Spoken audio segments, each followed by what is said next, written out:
President Carter, after his inauguration, contacted the head of the Science and Technology Committee of the House of Representatives and asked them if they would task the Congressional Research Service to find out everything that we knew about the UFOs, what documents we had and what witnesses we had or anything at all. And so that was assigned to Dr. Marcia Smith, who was the head of the Science and Technology Division. And people all, it sounds more impressive than it really was. People go, oh, Dr. Marcia Smith called you, at the headquarters, just picked up the phone and called you to. I said, no, what happened is I was at Mass and there was this one woman, kind of this matrony young woman who was there, and she came over to me and introduced herself, and it was Rosemary Chalk, and she was the executive secretary of the National Academy of Science, and she said that she wanted to take me to lunch. So we went to lunch, and she started talking with me, and she said, "You must have always wanted to be a lawyer. It's just 'cause it must come naturally to you." I said, "No, actually, I wanted to be an astronaut." And she said, "You wanted to be an astronaut? Why?" And I go, and then I told her, and she said, "Really? You're really interested in this UFO stuff?" And I said, "Yeah." She said, "Look, you should meet one of my best friends, Marcia Smith. She's the head of the Science and Technology Division at the Congressional Research Service, and she's been tasked to do this major study for the president. Would you mind if she gives you a call?" And so that's how it happened. Wow. So Marcia Smith called me, and I went to lunch with her, and she asked me if I could get at the Vatican archives as a Jesuit council in Washington. Probably a better odds. Yeah, it comes through the kitchen window. Sure, yeah. So I went back and checked with Father Bill Davis, who was my Jesuit superior. He checked with Terry and the other guys that were at the headquarters, and they ran it up the flagpole to the provincials, the 10 provincials of the Jesuit order in the United States, and they agreed to have me do this. That was very important because that isn't, you're a person sort of under authority when you're in the Jesuit order. And so that I made sure that we got permission all the way up so I wouldn't run into some, crossfire. Sure. So the bottom line is that they all agreed for me to do it.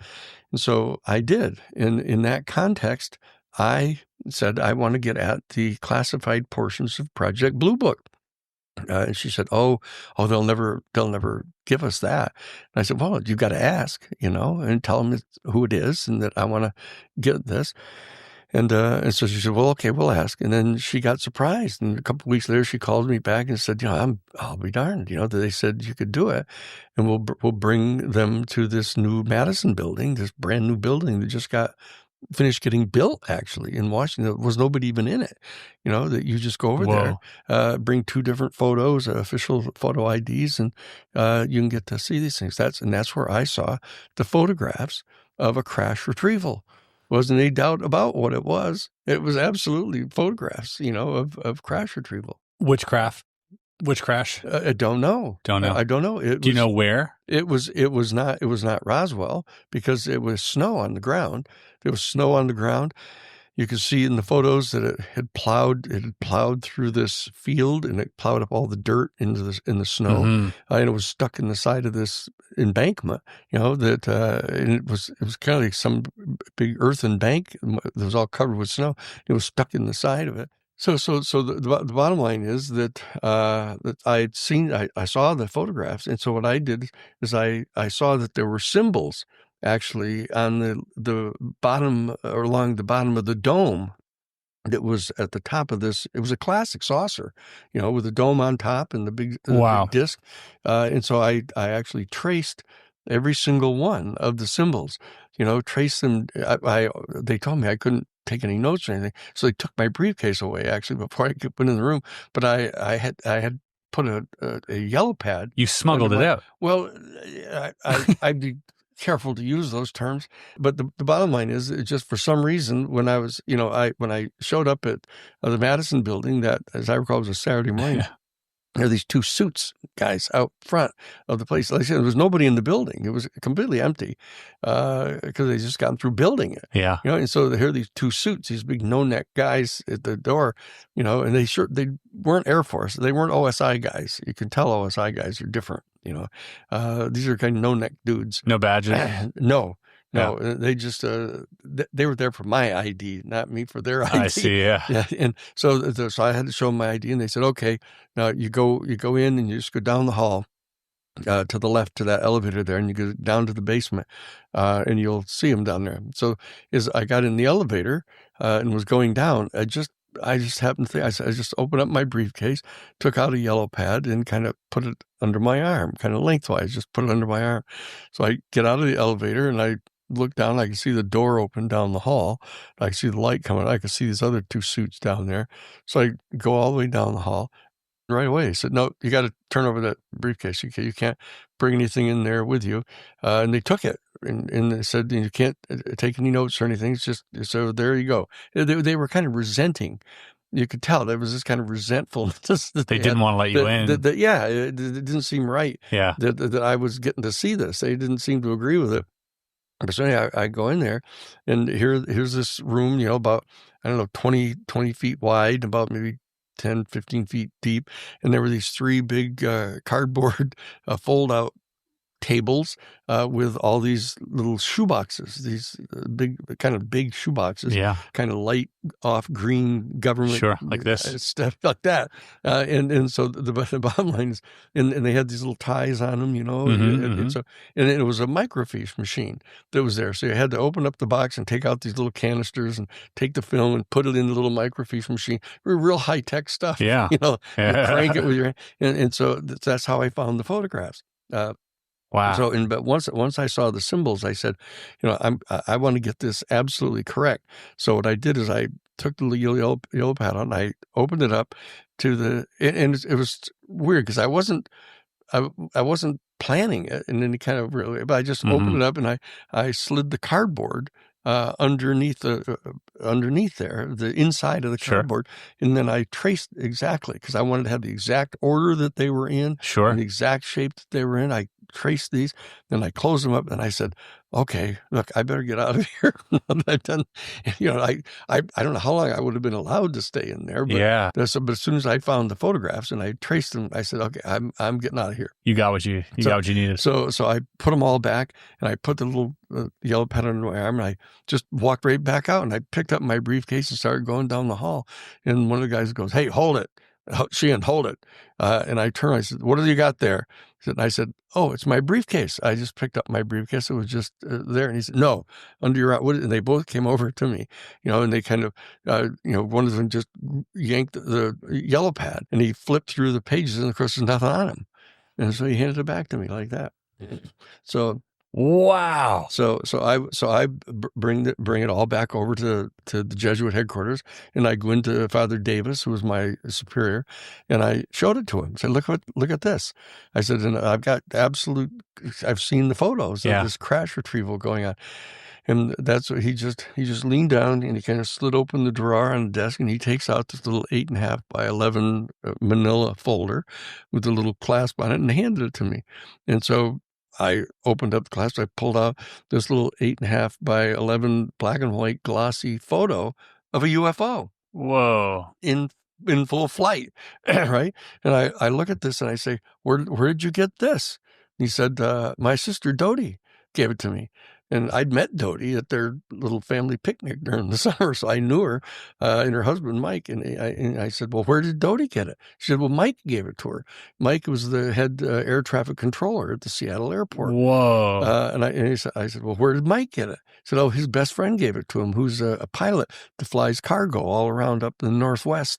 And he took this with his little brownie camera out of the window of his airplane." Oh my gosh! And he brings at that time, bring it to the drugstore to get your thing to get developed. And when he got it back and he realized what he had, he didn't want to report it because he didn't want to lose his license. Job, yeah. So he brings it to his friend, who's the head air traffic controller guy. Said, "Okay, now I've given it to you." And Mike didn't want to get in any trouble. So Mike takes it and gives it to Dodie and said, "Here, give this to your brother. He's a priest." Wow. The provenance on that is wild. Isn't that something? It is something. Yeah, it's definitely something. Do you remember? You've seen the craft. You've seen the photo. Yes. Yeah. Can you describe both of these crafts? What they kind of look like? There was only one. Well, there's the crash one. This was a crash retrieval. This thing had obviously hit into this field. You could tell because it had plowed this great. Was it a trench. disc? Yeah, it was a big disc with the dome on top. It was like a classic flying saucer. With a glass dome, like no, it was a metal dome. It was a metal dome, and it was clearly to me like a metal craft. Any panels or? No, seamless. Seamless, and there were U.S. Air Force guys all around it. I could see them. Oh wow! Because and they were taking photographs of it, and one of the guys actually had a movie camera, and you could tell it had those two big canisters on the lenses. top of it. Oh, the canisters, the big canisters, the reels. So it was like I don't know, 1950s or late 50s, whatever that was. But they were. And you could tell that they were like extremely excited. It wasn't like this was one of ours and they were all worried about it. Or no, yeah. You could tell they were excited and they were taking photographs of this thing. So so that's what I saw it and I knew then. Do you still have that drawing? No. It's such a bummer. It was with the Jesuit files. I put it in with the Jesuit files, and we brought the Jesuit files with us out to California when we came there after the Iran-Contra case, and we stored them. This is one of those terrible stories. Sure. And we stored them at Riverside, where we were going to be staying temporarily, and there was one of these big things, these big storms that they have in California, whatever they I don't know, they call them something. The fire? No, this was a huge rainstorm. Oh, I see. It rained for like 12 days in a row, and it flooded out. And the people down at the storage facility actually took it upon themselves to throw some stuff out. And we didn't know exactly what they'd all thrown out until we all moved to Jackson Brown's ranch. Jackson Brown invited us to stay at his ranch up in Santa Barbara. And then we were teaching at the university because this was just after the Iran-Contra case. And so that we were teaching all about what we discovered during the Iran-Contra case and the off-the-shelf enterprise, and all the assassination programs and everything. So that, and so they got lost. They had tossed it out. I knew what they looked like. And, I've redrawn them. If you don't mind. Yeah. I'll show you that. I don't know if they can. We'll show it after. Okay. Well, here's the. Could you draw what you saw in the picture? Yeah. Here's the big hillside, and here's this field. It's over here, right? And here's the saucer. The saucer is stuck in the embankment like this, right? See? Yeah. And along the bottom of and what I did is I blew it up with the little microfiche machine. Yep. I could twist a little dial and get a bigger picture of it. And so I could see that all along the bottom, right along the bottom of the disc, right? The bottom of the dome. The bottom of the dome, that I could see these symbols that were there. And so were they etched? They were etched. They were in the craft. It looked like there was like a depth to the symbols. Well, it was far away. I mean, it was far away like this. The photograph that was taken, you could see the guys. You could see the little guys, running around here. These two guys were taking photographs. There was a guy over here that had the camera, with the two little balls on the top of it, and he was taking pictures of it, and they were all around it, and it was winter because you could see all the snow on the ground, and they had these little fuzzy hoods on, those little guys. Yeah. So you could see it, and so when I saw those symbols, I said, "Oh, look! I've got to trace these exactly." So I blew it up, and here we'll do this little guy. And so that you have the dome like this, and the big craft like that, right? And so they're all along here, and they look like this. Yeah. And they went all around the whole 180 degrees that I could see of it. There were a whole sequence of them like this. And that they were like different combinations of these straight lines like this, pointing in different directions, from left to right and right to left. And then they had these little dots here, and some of them were like little long lines, and others were these little horseshoe-shaped kind of little U's like that. And they just repeated like that, and they went all around. This looks a little bit what Bob Lazar described on the inside of the craft. He had this panel which went transparent. Mm-hmm. And then there's these symbols that appeared. Well, that's what it was. And so I said, I better, because I said, I figured that what we could do, even though I could only see this half of them, that, someday we were going to be able to figure out by putting them into a computer of some sort to figure out what that was. And so I brought it back to the headquarters.